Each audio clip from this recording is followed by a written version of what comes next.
시간 많이 흘렀으니까 이제 경전 강의하겠습니다. 오늘 일요법회 관음제일인데 유마경 한 부분입니다.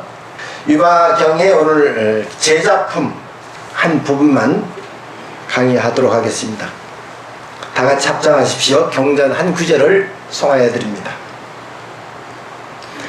이때 장자 유마가 병상에서 스스로 생각하기를 자비심 높으신 세존께서 지극정해 주시지 않으신가 했더니 부처님께서 그 뜻을 알아채시고 바로 사리불에게 말씀하시기를 내가 유마에게 가서 병문안하고라 세존이시여 저는 감히 그의 문병할 수가 없습니다.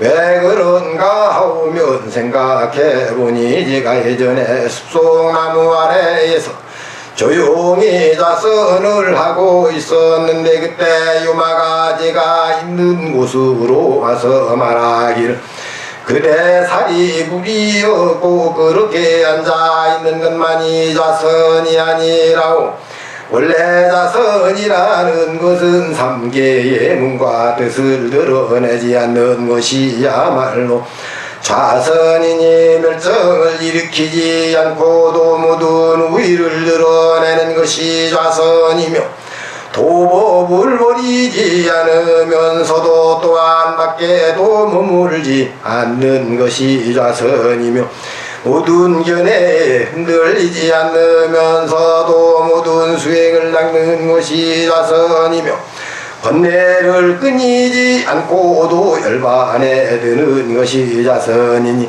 만약 능이와 같이 않는 것이라야 비로소 부처님께서도 인가하실 것이다 하고 말한 적이 있습니다. 저는 그때 그 말을 듣고 아무 말도 못하고 가만히 있었으니 뭐라고 대답할 수가 없습니다. 그런 까닭에 저는 그의 문병이라는 말씀을 받아들일 수 없습니다.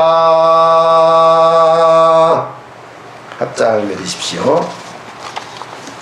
이게 유명한 유마거사 문병 얘기인데요. 유마거사가 중생들에게 큰 가르침을 주기 위해서 이 깨병을 하는 걸 말하자면 깨병 아프다 한 거예요. 아프다고 하면 어떻게 해야 됩니까? 문병 가야 되잖아요.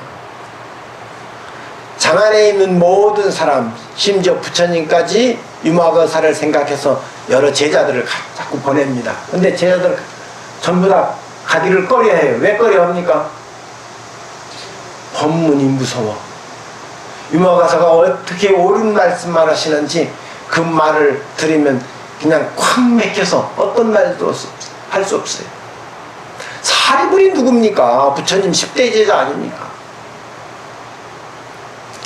사리불이 뭐라고 한 거면은 내가 옛날에 좌선하고 있었는데 한 번은 유마거사가 와서 말하기를 그대 사리불이여 그렇게 앉아있는 것이 좌선이 아니라고 믿습니다.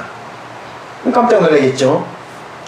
좌선이란 삼계의 몸과 뜻을 드러내지 않는 것이 좌선이다. 굉장히 어려운 말이기도 하고 쉬운 말이기도 합니다.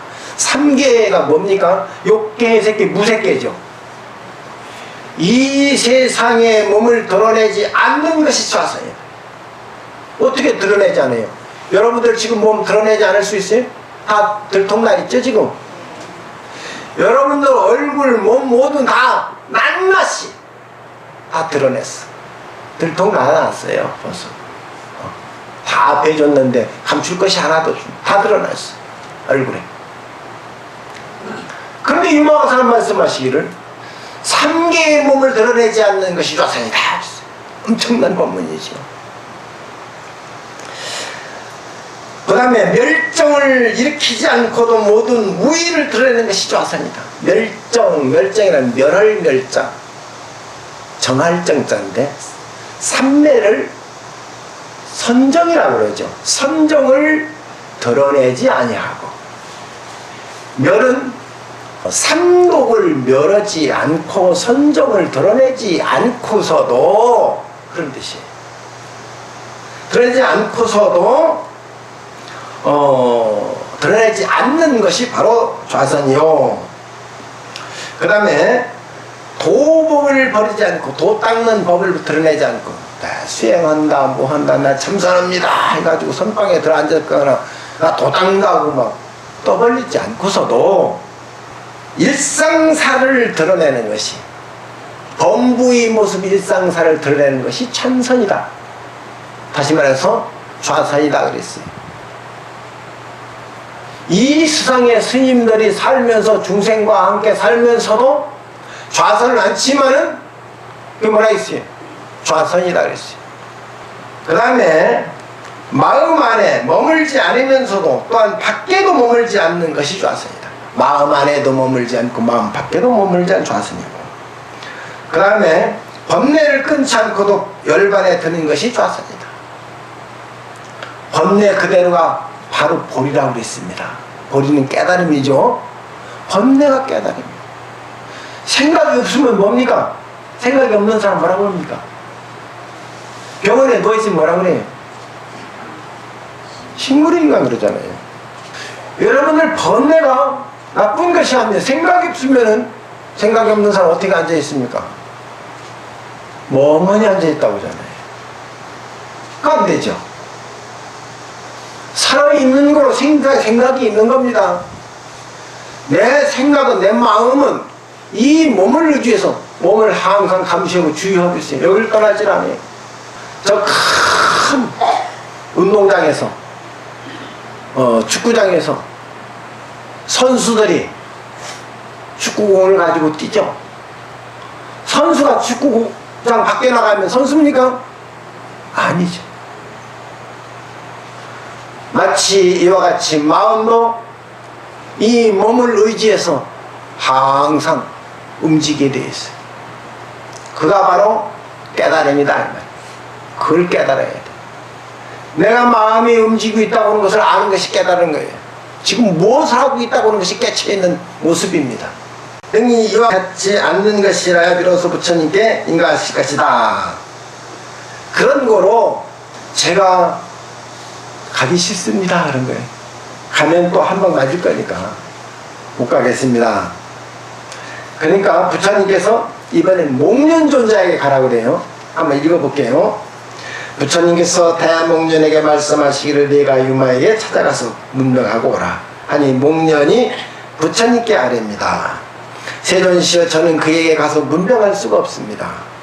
왜 그런가 하면 제가 예전에 비아리성에 들어가서 마을 가운데 여러 거사들을 위해 설법을 하고 있었는데, 그때 유마가 제게 와서 말하기를, 그대 대목걸련이여, 거사들을 위해 법을 살아내면 그대가 말하는 바와 같이 해서는 안 됩니다. 대단한 분이죠. 거사가, 큰 대목걸련이 설법을 하고 있는데 유마 거사가 와서 법문 그렇게 하면 안 됩니다. 그건 법문 아닙니다. 그런 거예요.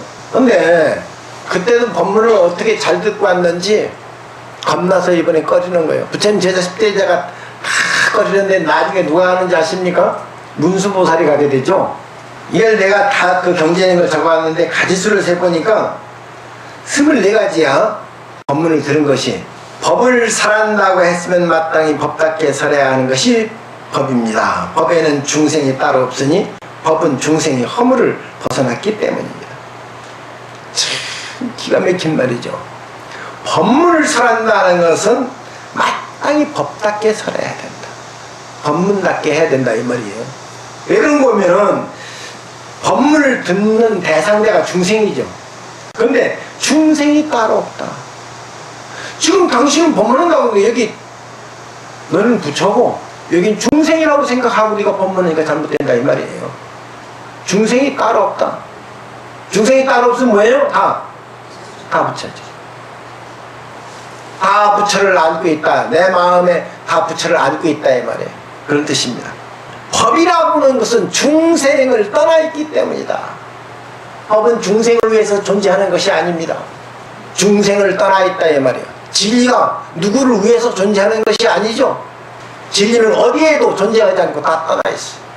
두 번째, 법에는 실체가 없으니 실체의 허물을 떠났기 때문에 그랬어요. 법에는 실체가 있는 것이 아니에요. 형이상학적인 것인데 실체를 떠났는데 어디에 법이 이것이 맞고 안 맞고 어디 있습니까? 실체를 떠났기 때문에.